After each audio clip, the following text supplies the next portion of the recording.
Hello everyone, it's me again, Burntam, DIY-TV, panibagong araw, panibagong vlog na naman mga ka-DIY. Sa araw na to, ang gagawin natin ay maglilinis tayo. Lalaban natin tong intercooler turbo ng Pajero 4M40 natin. Applicable naman po to sa lahat na may intercooler turbo, kahit anong sasakyan yan. Bago natin tuloy yung video, shoutout muna natin Adam's Vlog, pag-subscribe sa YouTube channel at pag-follow yung Facebook page niya.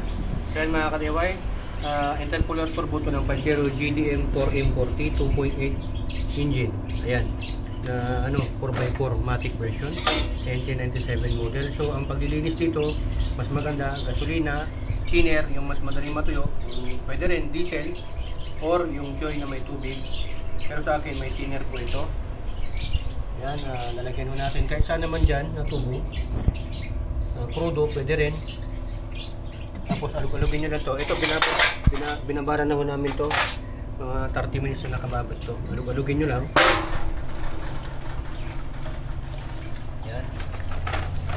Buhos nyo, kita nyo yung itim nya, no? Diba?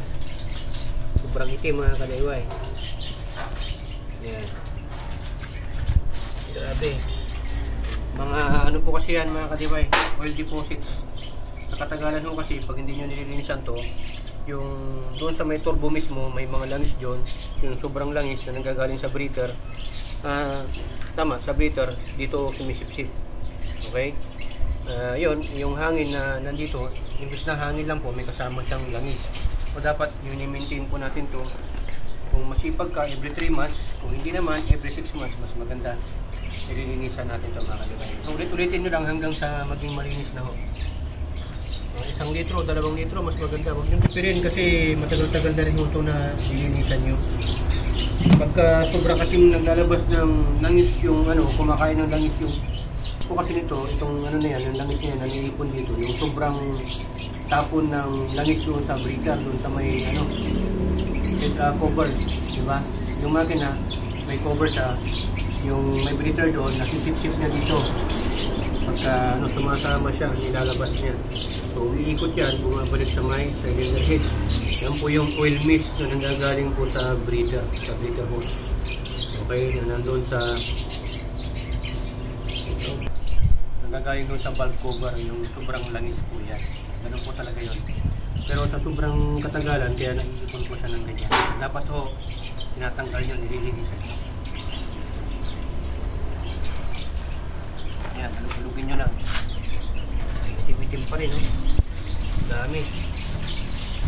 Hanggang sa luminaw na yan, yung pwede na yun. Pagka ganyan pa kaitim, babaran nyo lang. Maganda nga, pagkasin nyo ng gabi, overnight nyo. Para mas mababaran. So, ngayon ko lang po kasi ito nalinisan. Matagal-tagal na yung Pajero sa akin. Ang nalilinisan ko na ito, yung isang Pajero ko, yung 45 dito sa 440, ngayon lang po ito. Okay? So, ngayon, paulit-ulit lang po yan.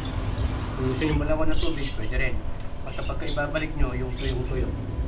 Wala hong, naiwan na tubig dyan o anuman likido. Maganda nga thinner o gasolina kasi po yung madaling mabili. Mahal nga lang.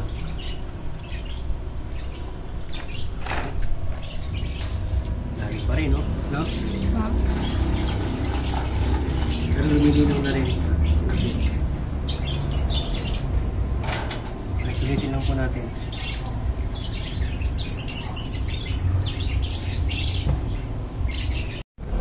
Ayan, 2 litro na tayo. Sali natin dito para makita natin yung gaano kadumi. Grabe, oh.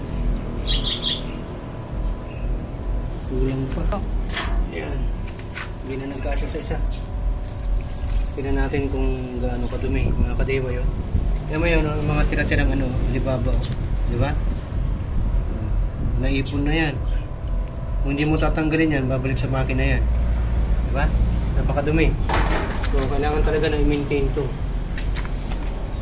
Yan, may laman pa to. Yan, malinis na rin, di ba? Hindi na ganun kaitiman. Yan, pag ganyan, okay na yan, mga ka-DIY. Kunti na lang. Buksan lang natin lahat to. Last na to.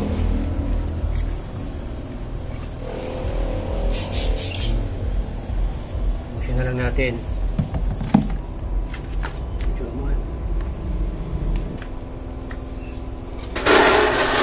Ulit-ulitin nyo lang naman ito pagka ano, para luminaw na.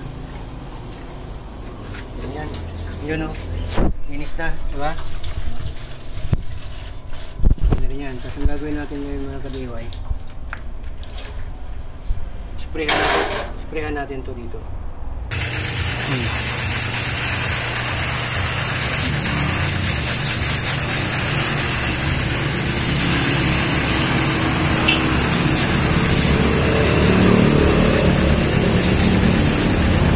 Pwede na rin lagyan ng tubig to. Gusto nyo lagyan natin ng tubig sa ilalim? Luhuran na lang natin. Sige, sige. Ito para kung ayaw nyo malagyan ng tubig. Pero pwede din naman mga ka-DIY. Pakita ko na lang. Ayan. Make sure lang na walang mga buhangin. Okay, so ganyan yan.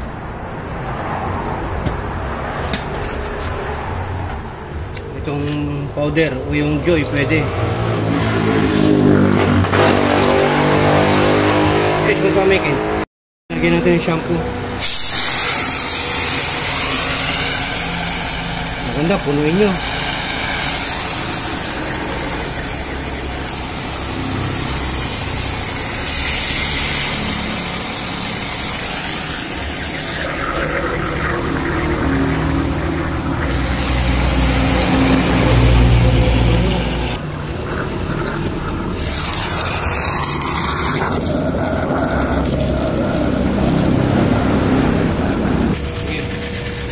Yan, ngayon, kailangan natin ng kutse. Nalagay natin yung tubig dito.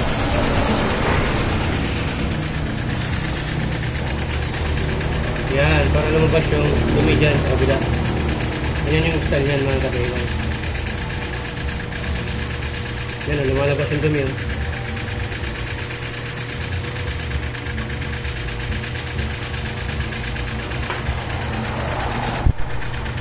Yan na, lumalabas yung tubig, maapaw na yun. Para lumabas yung dumi. Pagka malinaw na yan, pwede nyo nang tigilan.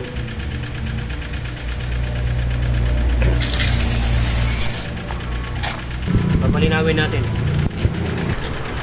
Yung mga ka-DIY, yung lumalabas oh. Dami. Mas maganda to may pressure washer ka.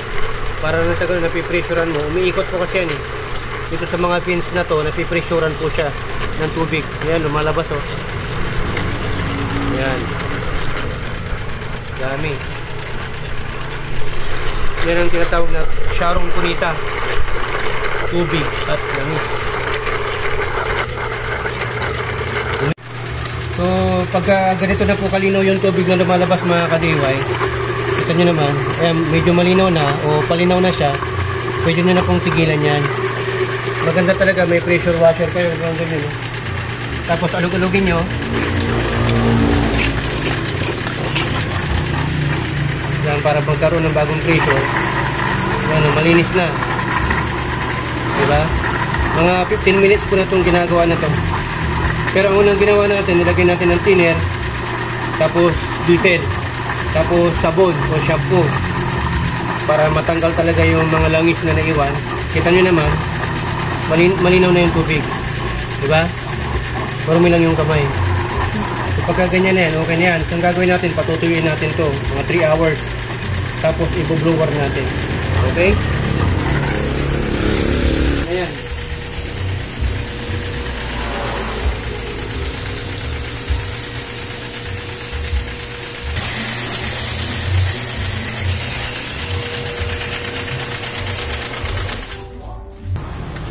Papaaraw na po natin.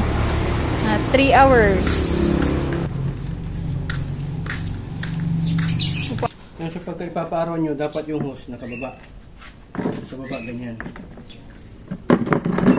Ganyan ang isura niyan mga ka-DIY. Okay, napaaraw na po natin ng mga 3 hours to mga ka-DIY. Nabloweran na po natin. Kaya ulitin natin yung pag-blower. Yan. Yung tuyo na ito. Tumutulong ko.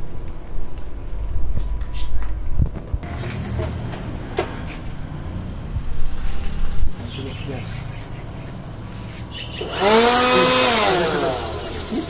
Siksi mo may. Siksi mo may dekas tutok mo.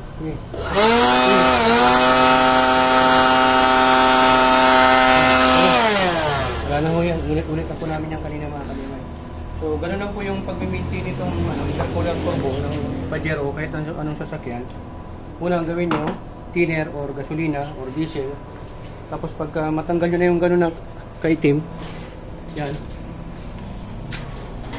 Lagyan nyo ng gusto nyo tubigan with Joy or yung powder. Basta matanggal nyo, yung malino na yung tubig, ganun lang ho yun. Patuyuin nyo, tapos i-blower ninyo. Kung wala kayong blower, patuyuin nyo ng buong araw para mas maganda. Okay? Or baklasin nyo hanggang dito, yan, para mas buo. Para mas mabuweran nyo ng maigi, labas yung mga tubig. Okay, so ganyan.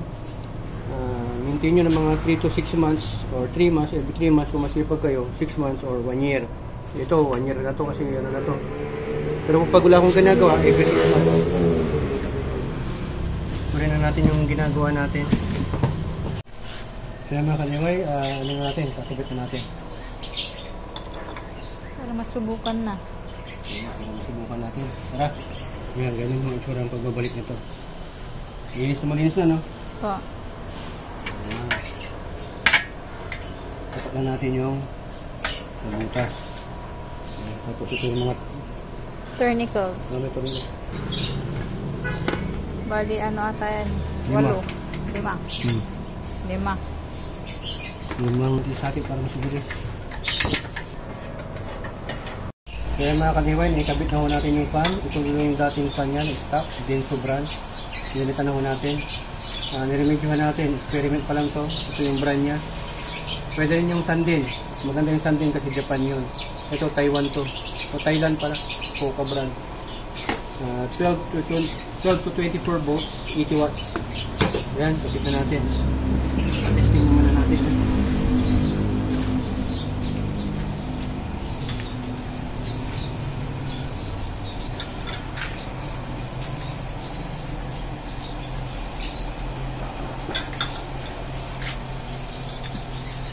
Yun. Ayan. So, ganyan po yung tsura niya pag ikakabit natin. Okay?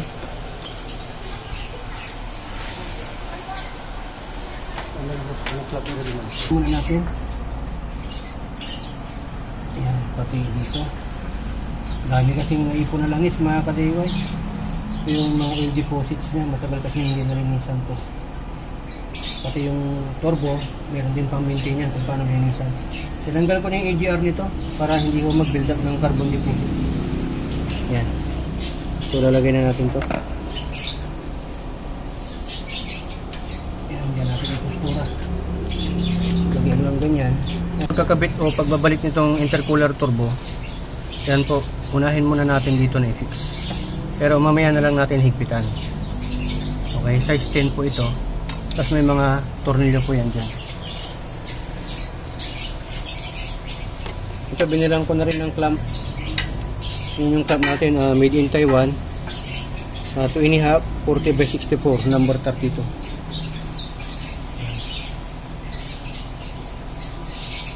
Yan yun. Hindi ka mahirapan. Yan, tapat natin dito. Dalawang size 10.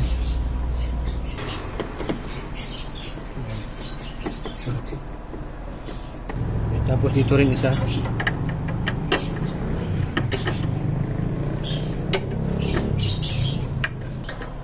Kailangan hipitan ng mahigit mga kaniway para walang alam. Yan, kailangan hipitan din natin lahat ng clamp. I-check nyo lahat. Dapat to check every 3 months. Ganun. Dapat po talaga ito mahigpit. Lahat. Para hindi lumabas yung air. Walang leak. Para walang lag sa turbo. Yes na po. Dito naman.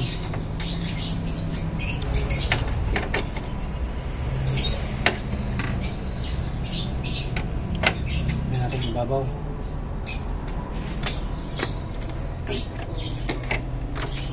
Yan. Sabay mga ano dito. Ito tinanggal mga kadiway kasi naglagay tayo ng radiator spray nozzle, yung sprinkle para pagpalamig ng radiator. Ayan. Phillips screw na tornilyo. Ito naman. Radiator rod stay. holder. Radiator holder or rod stay. Hilain niya yung radiator pa. size 12. yeah. Pero pag mga newbie, yung mahilig mag-DIY, walang alam, tandaan nyo lang po yung process nito mga kadimay.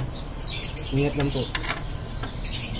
Lahat ng mga tornilyo tinanggal nyo, ay maibalik nyo ng maayos. Ayan. Ito.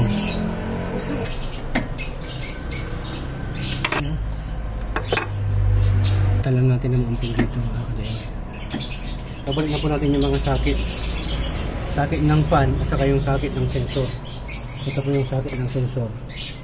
Balik lang po natin para matry natin. Okay, tuturuan ko rin kayo kung paano gumagana to, kung paano matitrace, pero testingin muna natin to. Lagyan natin. Ito po yung sakit ng fan na ginawa natin. Okay, ganyan yan. So ito, titestingin natin.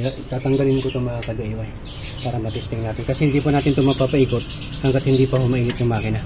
Okay, so painitin muna natin yung makina. Tamang-tama rin po na para matesting natin yung ginawa natin na thermostat housing. Yung bagong salpak natin kasi nilinisan natin at chinek natin yung thermostat niya.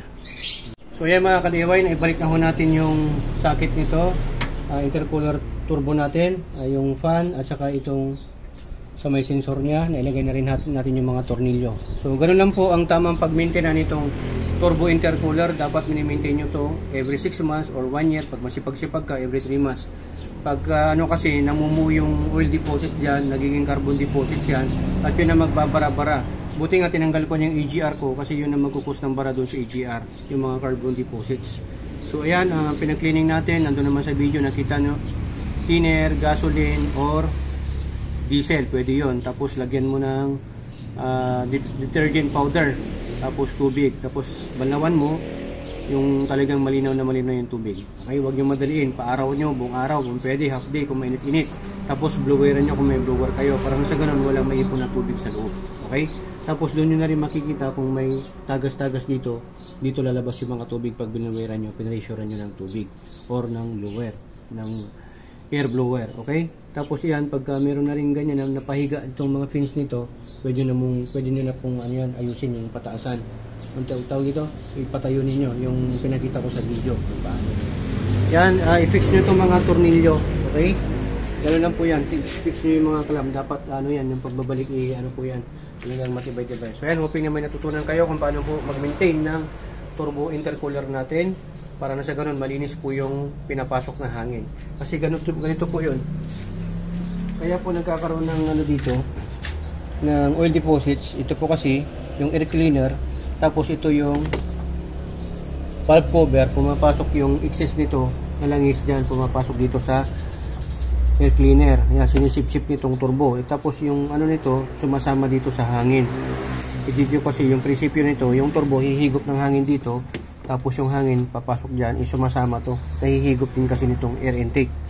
Nahihigop din yung mga oil mist dito. So ayan, pag napupuno na ng oil deposits yung oil mist, kapuno na po kasi itong intercooler, ano na po yan, marami na pong sumasama dito sa ano, intake niya. Yun, na nagiging pangit yung performance. Okay? Ayan, hoping na may natutunan naman po kayo mga ka-DIY sa vlog content natin sa ngayon kung paano mag-maintain ng turbo intercooler. Ito sa HPT, natuto ko na, nakatipid ka pa dahil sa HPT. Sharing is Sharing. Ayan, maraming salamat. Tugad-tugad, burn time.